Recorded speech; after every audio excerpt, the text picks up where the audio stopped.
There's an idea. Is it a good one? Probably not. Hello and welcome, or welcome back. I am Crackers, and this is the Strange Blacksmith.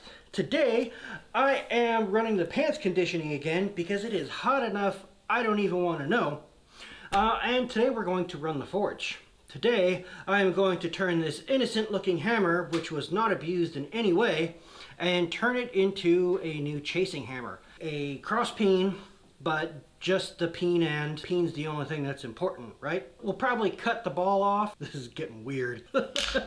And just use the front end, because this is a little bit heavy for a chasing hammer, but it should still work out well. This is too light. This is, like I said, a little bit too heavy. We're going to lose a little bit to scale, so I'm going to forge it out first. And also, this will make a good spot to hold it while I'm forging the other end. I am going to go ahead and get the forge lit, and we are going to knock this handle out and get started.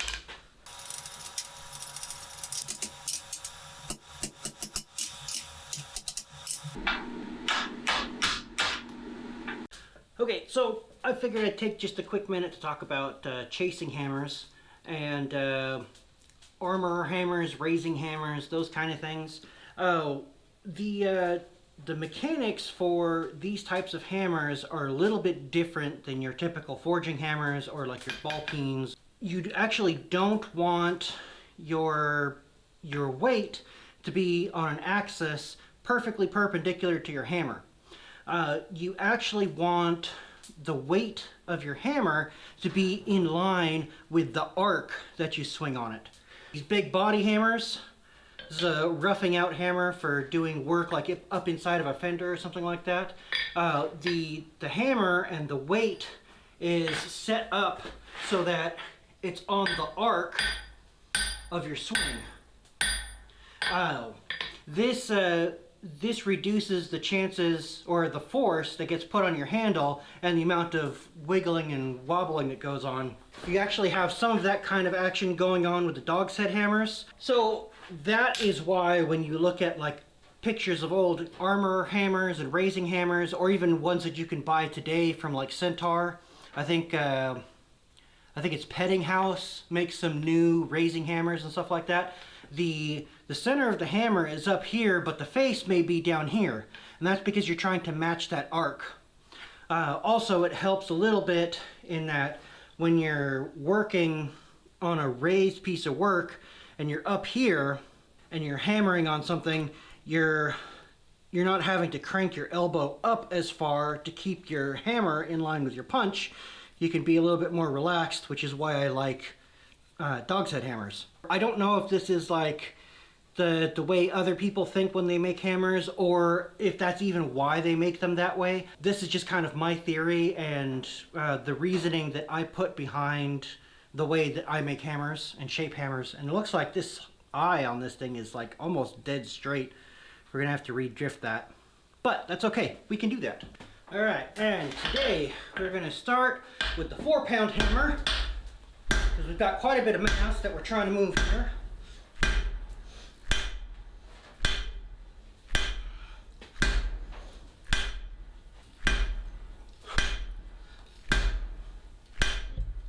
Woo.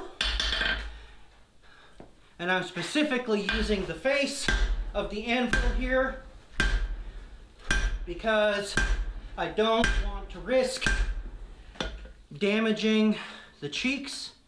I'd like to try to keep as much of that factory shape around the eye as possible.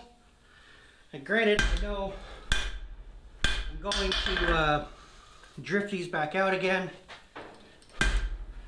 but drifting won't take dents out.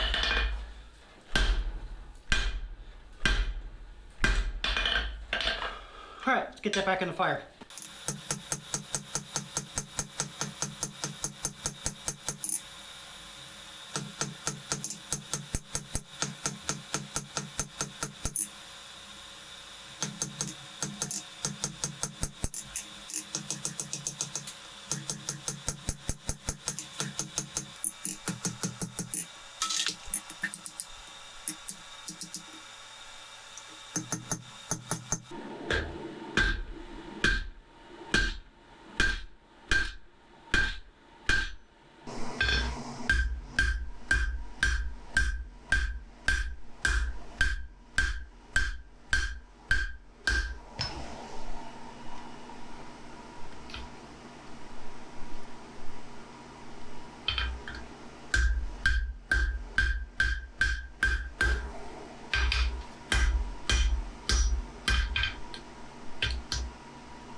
so I think this is going to work pretty well.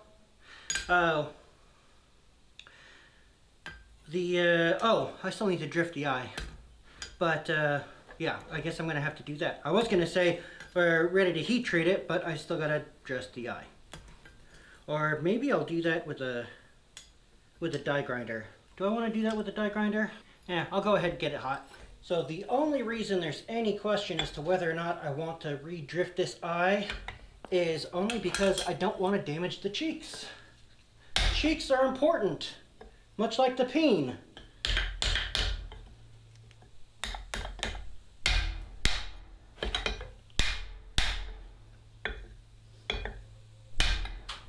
So I'm going to try to do this as awkwardly as possible so that we don't damage the cheeks.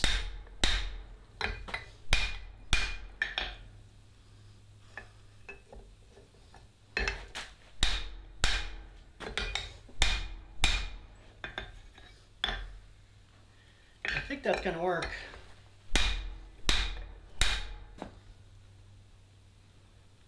Just trying to get it back to parallel.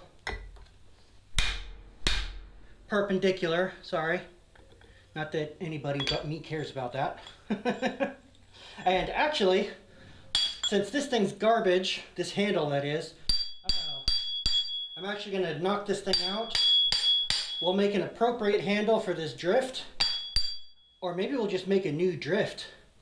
And then, I'm going to use this handle in this hammer. Hey, there's an idea. Is it a good one? Probably not.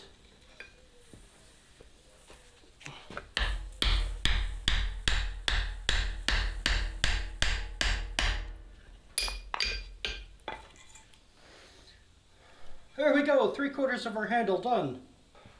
Alright, so I'm just going to go warm up my oil, and then we will get this guy hot and heat treat it.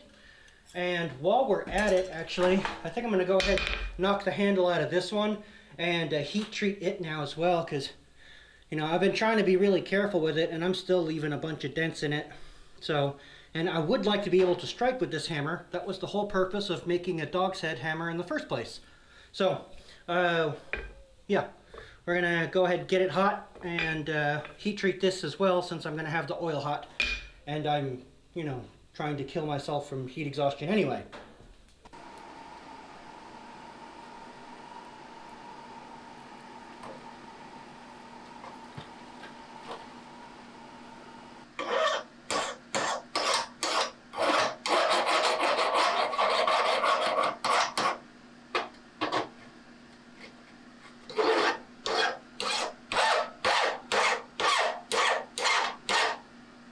Well, the Pein definitely got hard this time. Right, so I ground the point shiny and I squared it off. We'll do the final shaping when it's done.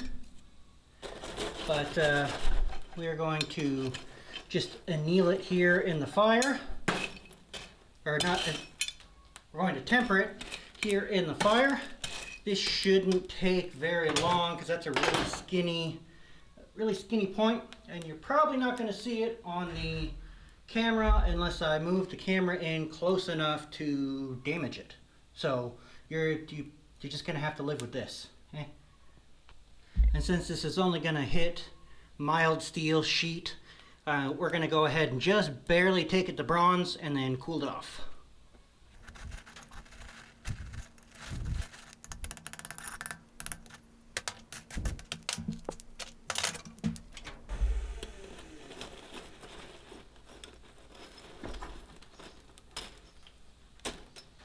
Probably got enough heat in it now.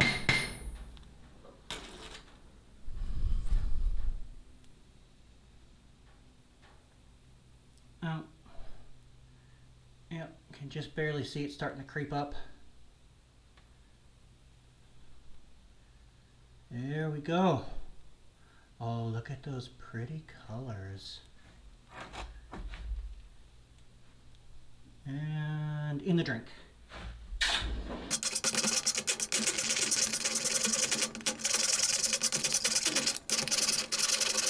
Not long ago I made a video about handling hammers that goes into more detail about my process.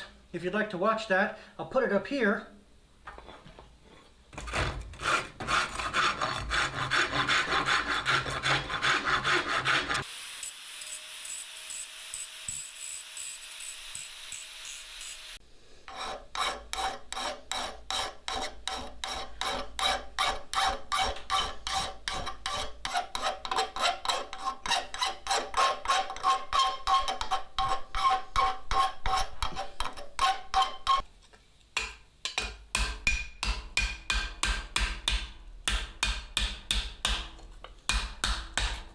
Yeah, this would have made those wings so much easier.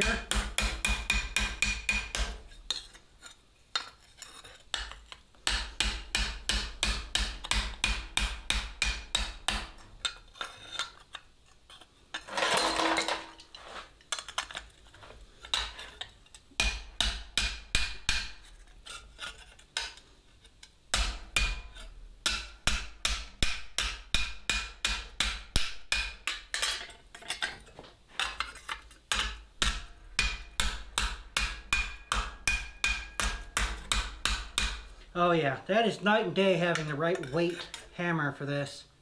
And there we go. As far as blacksmithing projects go, this one's fairly simple, I think. I actually keep a few of these Harbor Freight ball peens around for turning into various tools as needed and that sort of thing. I'm actually running low. I've only got one left after this. And yeah, so time to go make a Harbor Freight run and go buy some garbage hammers to turn into something that's not garbage. When you compare that to what I was using in this place, we had a much wider face, which actually kind of works against you for the kind of purpose I'm using this for. And I took the corners off quite heavily so that they don't leave bite marks in the material like this one was doing. So hopefully this will work well. Well, I'm going to hold off cutting the ball off it. I want to see how it works with this weight, because this doesn't feel as heavy as I thought it was going to. And we'll just see how it goes. If it ends up feeling a little bit heavier than I want, then I can always just chop the ball off later, and that'll still work. So anyhow, thank you for watching. I hope you got something out of that, and I will see you next time.